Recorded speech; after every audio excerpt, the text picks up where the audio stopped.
il faut qu'on reparle, Mouloud, ce soir un peu des modifications du droit du travail qui Ouais. ont été votées ce week-end. Bon, on en a beaucoup parlé déjà lundi soir, Mhm. et puis ça a donné une vidéo qui a beaucoup tourné sur Twitter, Facebook.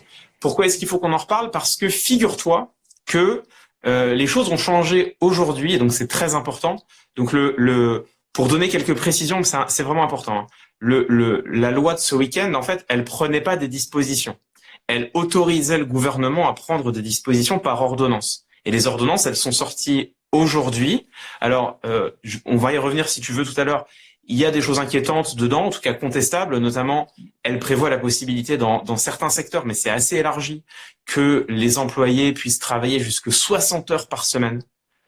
60 heures par semaine, c'est beaucoup quand même. C'est beaucoup. Ça existait déjà dans le droit du travail, mais pour des cas très précis et des autorisations vraiment au cas par cas. Et là, ça a été élargi. Moi, honnêtement, ça me semble beaucoup. Bon, on en parlera, je pense, dans les jours et les semaines qui viennent. Mais surtout, contrairement à ce que je disais ce week-end, il y a bien une limite de temps. Le caractère temporaire de ces modifications du droit du travail est finalement présent dans les ordonnances et elles peuvent s'appliquer jusqu'au 31 décembre 2020. Est-ce que ça veut dire que j'ai dit des bêtises ce week-end? Non. Ce que j'ai dit ce week-end, c'était exactement ce qui avait été discuté et voté dans le débat parlementaire. Ça veut juste dire que le gouvernement a fait machine arrière et qu'ils ont finalement décidé de prévoir une limite de temps, alors qu'ils l'avaient refusé vraiment pendant tout le week-end.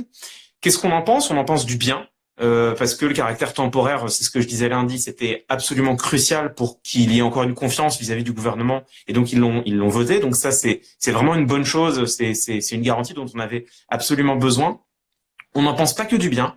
Moi, il faudra quand même qu'on m'explique pourquoi est-ce que des amendements qui proposaient de limiter ces mesures justement à l'année 2020, qui ont été refusés par le gouvernement dimanche, ont été mis dans les ordonnances mercredi. Enfin, je comprends pas pourquoi.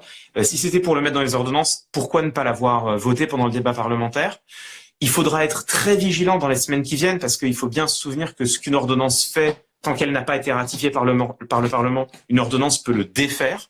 Donc, ils peuvent très bien décider dans un mois ou deux de prendre une nouvelle ordonnance qui dit, bah en fait, finalement, on se rend compte qu'il faut le prolonger potentiellement ad vitam aeternam. Donc, il va falloir être très vigilant. Et encore une fois, c'est vraiment pas une bonne nouvelle que tout ça n'ait pas été voté dans la loi. Mais le fait est que, pour l'instant, je dirais pas que tout va bien, mais je dirais que tout va mieux. En tout cas, ce qui pouvait s'apparenter à une attaque violente contre le code du travail, c'est juste un assouplissement temporaire, enfin juste.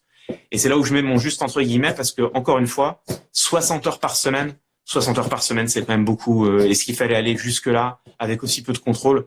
En tout cas, moi, c'est vraiment une question que je me pose.